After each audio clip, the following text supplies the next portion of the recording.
Capítulo 19. Maldições familiares. Em fevereiro de 1923, quando o arqueólogo Howard Carter abriu a câmara mortuária até então inviolada do faraó egípcio Tutancâmon, o homem que financiara as expedições, Lord Carnarvon, perguntou o que ele via. Maravilhas, respondeu Carter, assombrado. Contudo, quando os dois homens entraram na câmara apinhada, aparentemente encontraram algo que Carter não pudera ver. Uma inscrição em hieróglifos sobre o selo da tumba avisando que a morte abateria com as suas asas quem perturbasse o sono do faraó. Ninguém levou a sério a maldição. E, no entanto, ao entrar na tumba, Lord Carnarvon foi mordido por um inseto. O ferimento infeccionou, surgiram complicações e o homem que patrocinara as expedições à tumba de Tutancâmon morreu num hospital do Cairo em 5 de abril de 1923. Quando ele deu o seu último suspiro, houve uma queda de energia na cidade inglesa em que residia, seu cão favorito caiu morto também. Esse foi o início de uma longa série de mortes com uma estranha ligação. Um amigo de Carnarvon, George J. Gould, viajava pela primeira vez ao Egito quando ouviu sobre a morte. Carter mostrou a ele a tumba de Tutancâmon. Na manhã seguinte, Gould ardia em febre. À tarde, estava morto, aparentemente de peste bubônica.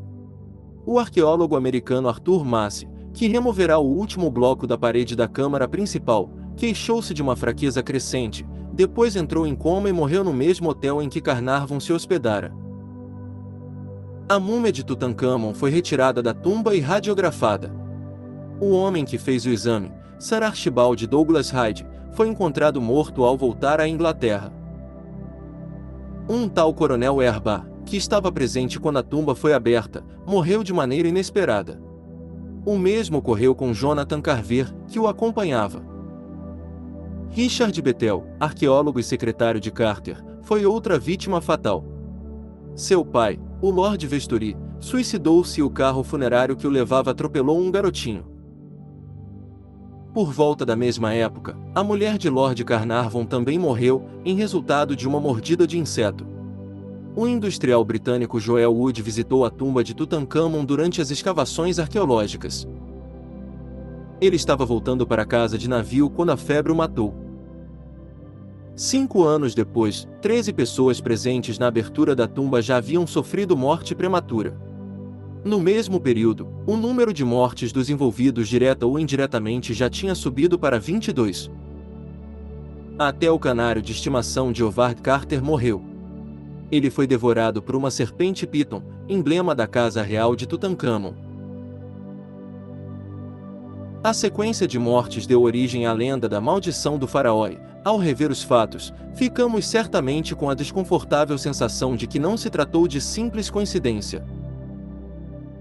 No entanto, como os mais céticos não tardaram em apontar, o principal profanador da tumba, o próprio Carter, não foi afetado, morreu pacificamente em março de 1939, enquanto outros que estavam presentes na abertura da tumba viveram até uma idade avançada. Então, havia realmente uma maldição na tumba de Tutancâmon? A resposta é bem instrutiva. O Antigo Egito era uma cultura com duas grandes obsessões: a magia e a vida após a morte. De acordo com Sir A. Wallace Budge, ex-diretor do Departamento de Antiguidades Egípcias do Museu Britânico, o interesse pela magia e pela sua prática permeava toda a estrutura social do Egito. A crença na eficácia dos encantamentos era universal e, como atesta a egiptologia moderna, o mesmo ocorria com a crença no pós-morte. Tratava-se de uma crença muito literal, de fato. Se você visitar o Vale dos Reis, no Egito, verá que o fator mais impressionante com relação às tumbas é o tamanho. A de Tutancâmon é uma exceção, pois o rei menino morreu repentinamente e foi sepultado no único lugar disponível. Em geral, atravessa-se passagens de pé direito alto, rumo a um complexo de câmaras compactas, feitas de pedra e com paredes cuidadosamente rebocadas e decoradas com belas cenas da vida do faraó. Até nobres de menor importância gastavam o que fosse preciso para criar tumbas que acomodariam sem dificuldade uma centena de pessoas. Era como se, na morte, eles quisessem bastante espaço onde ficar, o que, na verdade, tinham. As tumbas egípcias eram conhecidas como câmaras da eternidade, pois acreditava-se que as almas dos mortos as habitavam para sempre e precisavam, portanto, torná-las o mais confortável possível. Elas também precisavam ser protegidas contra os ladrões.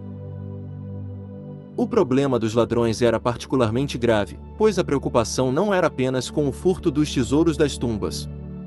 Se a múmia fosse profanada, o próprio alicerce da vida pós-morte do faraó estaria destruído, o equivalente exato da aniquilação de suas almas. Muitos egiptólogos acreditavam que as imensas pirâmides do país tinham sido construídas para evitar tentativas de roubo, mas, se isso é verdade, elas não funcionaram, não foram encontradas tumbas intactas em nenhuma delas. Segundo a teoria ortodoxa, os faraós posteriores decidiram manter tudo em segredo, criando tumbas subterrâneas que eles esperavam que os ladrões nunca encontrassem. Uma forte tradição local, fundamentada por algumas, embora não muitas, provas arqueológicas, indica que algumas tumbas tinham uma segunda linha de defesa, armadilhas. Embora essas armadilhas pudessem ser físicas, um escritor sugeriu que venenos, bactérias e até a radioatividade natural do urânio eram usados para deter os intrusos. O interesse difundido pela magia garantia que alguns desses estratagemas fossem mais sutis. Textos como o Livro dos Mortos comentam sobre forças divinas da cidade de Bubastis, que emanavam das criptas, e existem vários papiros com referências à utilização de poderes secretos para punir ladrões e outros malfeitores. Registros sobre o modo como esses poderes secretos eram gerados não são encontrados com tanta facilidade, mas a prática esotérica moderna sugere a utilização de formas de pensamento. Um guardião certamente poderia ser criado numa tumba egípcia, da maneira como Dolores acabou de descrever. Esse guardião, no entanto, não duraria tanto tempo. Como esclareceu Dolores, o guardião de um local sagrado extrai a sua força da fonte de poder desse lugar, o poder da prática ritual realizada numa catedral antiga, o poder geodético e estelar que emana dos grandes círculos megalíticos. Até mesmo lugares como a muralha romana de Chester, onde o pai de Dolores libertou o guarda, absorve energia dos visitantes e passantes. Poucos guardiães não precisam recorrer a um leve vampirismo para sustentar a sua substância, e podem subsistir dessa maneira durante séculos. O guardião de uma tumba está numa posição muito diferente. O principal objetivo de um sepultamento secreto é proibir visitantes. A tumba não pode estar localizada num local sagrado, o que seria óbvio demais. A consagração da tumba e, talvez, o sacrifício de um animal poderiam gerar energia suficiente para manter o guardião ativo por um tempo, longo o suficiente para evitar que qualquer operário incumbido da construção da tumba lucrasse com o conhecimento da sua localização. Mas depois de um período mensurável, no máximo em décadas, esse guardião se desvaneceria. É quase certo que uma ou mais formas de pensamento de proteção foram criadas na tumba de Tutancâmon. No entanto, o faraó morreu em 1323 a.C. A sua tumba permaneceu selada por mais de 3.000 anos. O que teria feito o guardião durar tanto tempo? A resposta, surpreendente, pode ser o próprio Tutancâmon. Existem provas históricas substanciais de que o rei Tutancâmon foi assassinado com um golpe na cabeça. Uma morte violenta e repentina, com sua consequente carga emocional, às vezes leva o espírito a ficar preso à terra. Nesses casos, o fantasma tende a assombrar o local do crime, mas no caso de Tutancâmon também estavam em jogo fatores culturais. O faraó era quase um menino, provavelmente tinha por volta de 17 anos, não mais do que 20, e certamente aceitava sem questionamento a doutrina de que a sua múmia física era a base da vida pós-morte. Ele teria, portanto, permanecido no seu corpo embalsamado, seguindo-o até a tumba no Vale dos Reis. Uma forma pensamento requer uma fonte de energia para persistir, e o espírito do rei a proporcionou. Tutancâmon sobreviveu enquanto acreditou que sobreviveria, alojado em sua câmara da eternidade. Não percebia que estava, na verdade, preso à terra e alimentando formas de pensamento com a sua obsessão por manter a segurança da sua múmia e da sua tumba, até Carter tornar-se um instrumento da mudança. Quando a tumba foi aberta, no século XX, os guardiães atacaram indiscriminadamente aqueles que foram tomados como ladrões de túmulos. Alguns, como Carnarvon, foram particularmente suscetíveis ao ataque. Outros, como o próprio Carter, se revelaram imunes. E temos de admitir que algumas das mortes enumeradas podem ter sido coincidências. Também existe a possibilidade de que a programação tenha ficado confusa ao longo do período prolongado de tempo. Talvez os pensamentos desordenados de Tutancâmon a tenham influenciado. Ironicamente, a libertação do próprio Tutancâmon pode muito bem ter ocorrido quando a sua múmia foi removida do sarcófago. As radiografias e o ato posterior de desenrolá-la podem ter sido vistos como uma profanação, e o espírito do rei morto pode ter sido forçado a prosseguir na sua jornada espiritual, depois de tanto tempo preso à terra. Familiares. Nos tempos medievais, todo bruxo ou bruxa tinha um familiar, um acompanhante, que normalmente era um animal pequeno, muitas vezes um gato, um sapo, uma aranha, um rato, um camundongo, um furão ou uma doninha. Embora fosse mais raro, o familiar também podia ser um espírito da natureza, um gnomo, um elfo doméstico ou um duende. Esses eram os amigos íntimos dos bruxos, muitas vezes os únicos, e um baluarte contra a solidão em que viviam. Você raramente ouve esse termo nos dias de hoje ou sabe de um bruxo moderno que tem um familiar. Eles têm gatos, cachorros e outros animais de estimação que não participam dos rituais como os familiares de antigamente. Os familiares animais eram adotados quando jovens e tratados como um filho. Se a bruxa tinha filhos pequenos, ela o amamentava no peito ou lhe oferecia o seu leite num pires, e mastigava a carne com que o alimentava, para estreitar os laços entre eles. Ela deixava que ele dormisse na sua cama, conversava com ele e o tratava como se ele fosse um ser humano. A certa altura, geralmente quando o animal já tinha 1 ano de idade, o vínculo final era estabelecido. Depois de ser privado de água e comida durante um dia e uma noite, o animal era levemente drogado e colocado num círculo mágico. Às vezes, uma gota de sangue era colhida, outras vezes um pedaço da orelha ou do rabo era sacrificado e posto num recipiente ao lado do animal. No mesmo recipiente, a bruxa colocava uma gota ou 2 do seu próprio sangue. Isso dava início ao ritual. Lembre-se de que nesse momento a bruxa já tinha gravado na mente, fruto da sua educação, que ela estava mancomunada com o demônio e seus diabretes. Quem quer que a tivesse instruído teria lhe ensinado os nomes e atributos desses seres. Ela já teria escolhido um demônio e agora o invocaria, lançando ervas e carne num caldeirão. Quando a mistura dentro do caldeirão começava a borbulhar, ela a derramava no recipiente com o sangue e o pedaço de orelha ou rabo. Soprando dentro do recipiente, ela misturava o seu conteúdo e conjurava os seus demônios, para que aparecessem em sua verdadeira forma. Como algumas das ervas usadas eram alucinógenas, havia uma boa chance de que, em estado alterado de consciência, ela logo começasse a ver o que queria, a forma do demônio espiralando na fumaça do caldeirão. Depois de tirar o caldeirão do fogo, ela o colocava no círculo ao lado do animal. Ao mesmo tempo que entoava o nome e os poderes do demônio, ela balançava o caldeirão para frente e para trás, para que, nas primeiras horas da manhã, o seu conteúdo estivesse frio. Dentro dele, acreditava ela, estaria a essência do demônio. Enquanto isso, ela teria ouvido seu verdadeiro nome. Ao amanhecer, o animal acordava, morto de fome e de sede. Ficava satisfeito em poder beber o líquido com aroma de carne. Ao fazer isso, incorporava a essência do demônio, que agora habitaria o corpo dele até a morte, quando voltaria para o seu mestre. A bruxa também bebia da mistura, estreitando ainda mais os vínculos com o familiar, que agora recebia o novo nome. O animal era aceito como uma forma física do demônio e tratado como tal. Ele era consultado e acariciado, além de fazer parte dos rituais. Se a bruxa morresse de morte natural, o que não era frequente, o seu familiar, se ainda estivesse vivo, poderia ser passado a uma bruxa mais jovem ou sacrificado e enterrado com a dona.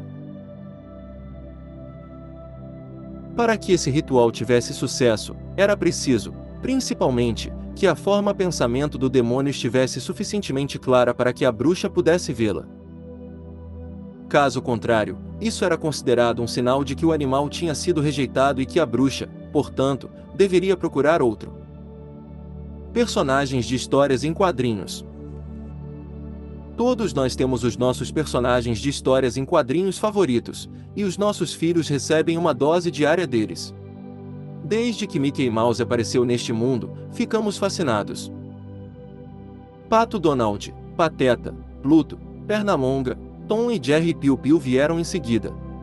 Todas essas figurinhas de 4 dedos e formas pseudo-humanas são o resultado de formas pensamento esculpidas cuidadosamente e com excepcional maestria pelos seus criadores.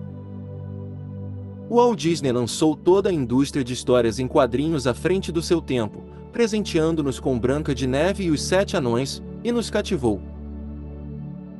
Outros cartunistas surgiram, alguns deles muito bons, mas é ao gênio Walt Disney que atribuímos o fato de todos os dias podermos ligar a TV e ver o resultado das formas pensamento de alguém.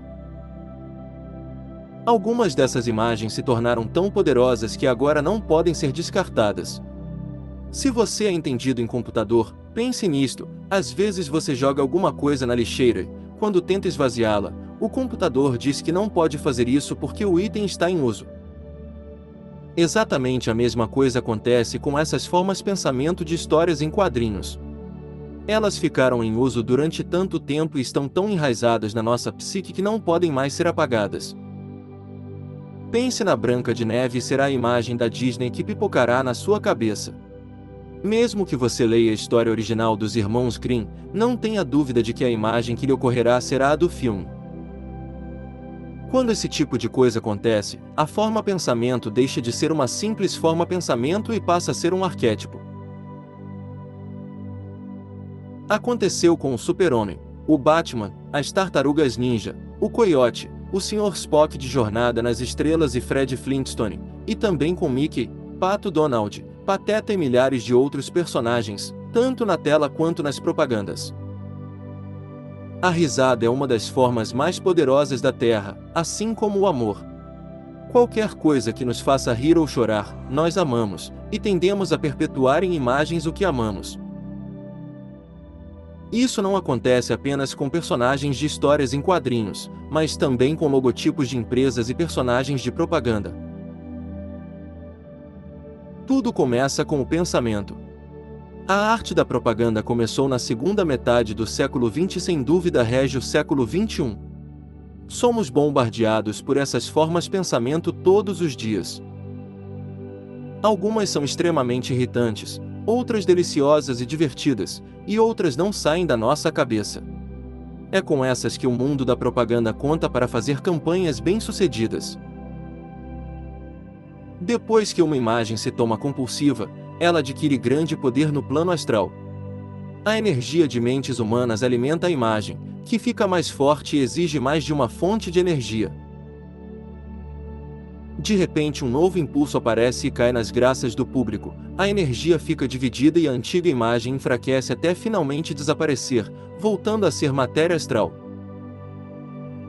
Depois que você entende isso, pode ficar imune às mensagens subliminares que são muitas vezes veiculadas com a imagem.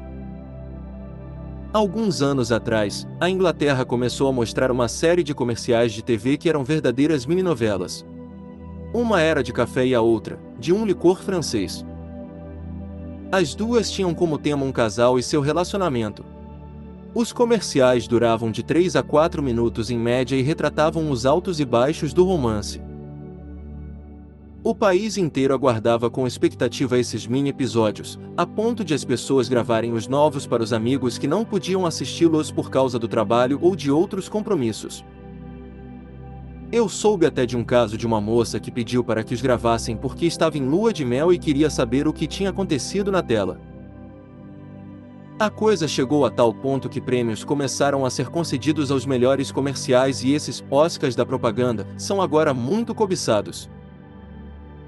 Conto tudo isso só para dizer que essas são formas pensamento habilmente engendradas para prender a nossa atenção e mantê-la até que o personagem e o produto não saiam mais da nossa cabeça. Você admira o personagem, então compra o produto. O poder das imagens mentais não é plenamente compreendido pelo público em geral, mas as agências de propaganda o conhecem muito bem. A mente treinada pode usar exatamente as mesmas técnicas para construir imagens tão poderosas nos níveis interiores que se chocam com a matéria criativa primordial e causam um efeito de ricochete no estado físico. Ao longo de todo este livro, você tem aprendido sobre o poder da mente para construir formas com matéria astral. Depois que conseguir fazer isso com certa facilidade, poderá avançar mais um pouco e criar formas pensamento no nível seguinte, o mental. Esse é um tipo completamente diferente de forma pensamento. Nesse nível, lidamos com emoções e desejos num nível acima daqueles que encontramos no astral. Os magos tendem a pensar que as emoções fazem parte do plano astral, o nível exódico.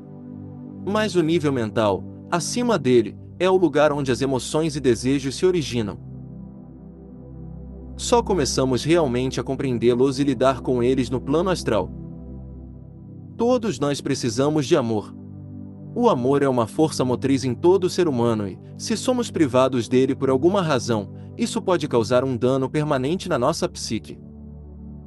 No entanto, tão devastador quanto isso é encontrar o amor e depois perdê-lo.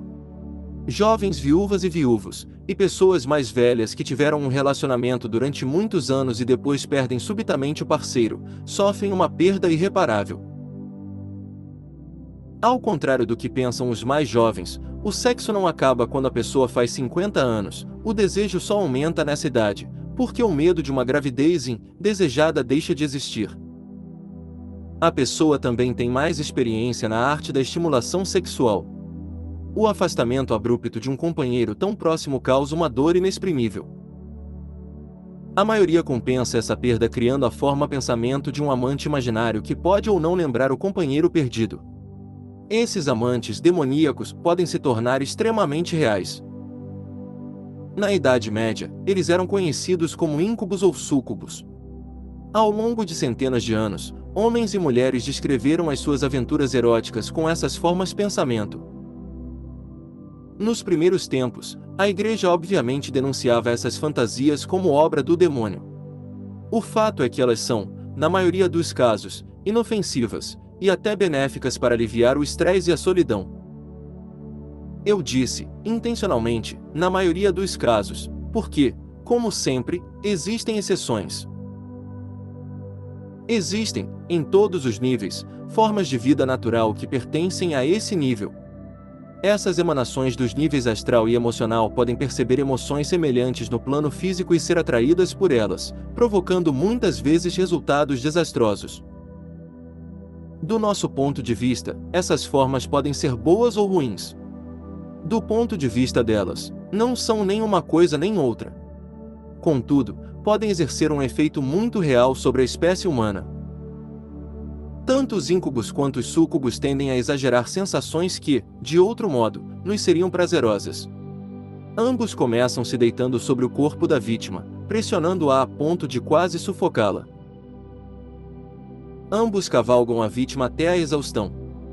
Num ato sexual normal, o peso do amante provoca a sensação agradável de estar protegido e cercado de amor, e a exaustão que acompanha o orgasmo é um cansaço sensual, causado pela saciedade. Temos padrões conflitantes aqui, um que apreciamos e nos causa uma sensação agradável e outro que, por não ser humano, superestimula os nossos sentidos e causa dor. Pelo fato de existirem e habitar planos criativos e emocionais, essas entidades dependem do pensamento humano para ter forma. No estado natural, elas são simplesmente energias emocionais cuja existência nem sequer começamos a compreender. Mas nós de fato criamos amantes imaginários para alimentar a nossa autoestima e nos fazer sentir desejados e amados. Se os nossos sonhos e desejos estão fora de controle, eles deixam de ser sonhos e passam a ser emoções não trabalhadas. Essa é a razão que pode atrair os súcubos para o nosso nível e levá-los a se manifestar em sonhos lúcidos. Os programas de realidade virtual que estão chegando ao mercado são assustadoramente parecidos ao mundo astral, onde sonhos podem se materializar de acordo com a nossa vontade. Daqui a uns 2 anos eles tão comuns quanto os DVDs, e daqui a uns 5, tomarão conta da indústria cinematográfica. Os filmes como os conhecemos não existirão mais. No lugar deles, surgirá a versão cinematográfica do karaokê. Você interagirá com a sua estrela de cinema preferida, entrará no filme e participará dele até o fim. Pelos menos os filmes dos longos voos internacionais não serão tão maçantes. Todas essas formas de pensamento apresentam algum perigo? Bem, tudo que tem relação com magia representa um certo risco, assim como qualquer coisa que vale a pena fazer. Andar pela rua pode ser perigoso. Mas a criação de formas de pensamento também pode ser empolgante, instrutiva e surpreendente. Se for parar para pensar sobre a maneira como a criação de formas de pensamento o afetará, é melhor fechar este livro agora e voltar para a ficção científica. Isso, sim, é seguro, ou quase. A magia, acima de qualquer coisa, requer bom senso, dedicação e ética. Com esses requisitos, você não pode errar. Sim, pode ter alguns pesadelos. Pode desequilibrar o seu sistema endócrino e lhe fazer passar maus bocados. Mas você também atingirá o êxtase espiritual e aprenderá mais sobre si mesmo e sobre o universo à sua volta do que um dia imaginou ser possível. Você pode explorar o universo interior, que é tão grande, belo e excitante quanto a sua versão física. Pode viver em segurança durante toda a sua vida e deixá-la passar em branco, ou correr riscos e viver a vida intensamente. Criar fantasias e mundos dentro de outros mundos é possível. Tenho feito isso há anos. Mas, lembre-se, você não pode permanecer neles por muito tempo. Tem que voltar para este mundo e para este plano ou se perderá para sempre. Você já deve ter ouvido ou lido sobre homens e mulheres que foram levados pelo povo das fadas. Ficar perdido no mundo astral é parecido com isso. O seu corpo fica na terra, mas a sua mente anda ao léu, perdida no mundo das formas de pensamento. Você precisa ter autodisciplina para entrar nesse mundo. Ele não foi feito para fracos de espírito ou para quem quer fugir da realidade. Para esse tipo de pessoa, esse mundo pode ser uma armadilha. Nunca permaneça por muito tempo no mundo das formas de pensamento. Inclua nos seus cenários a noção de tempo. Lembre-se deste importante fato: tudo o que você encontrar, seja bom ou ruim, é literalmente um produto dos seus padrões de pensamento.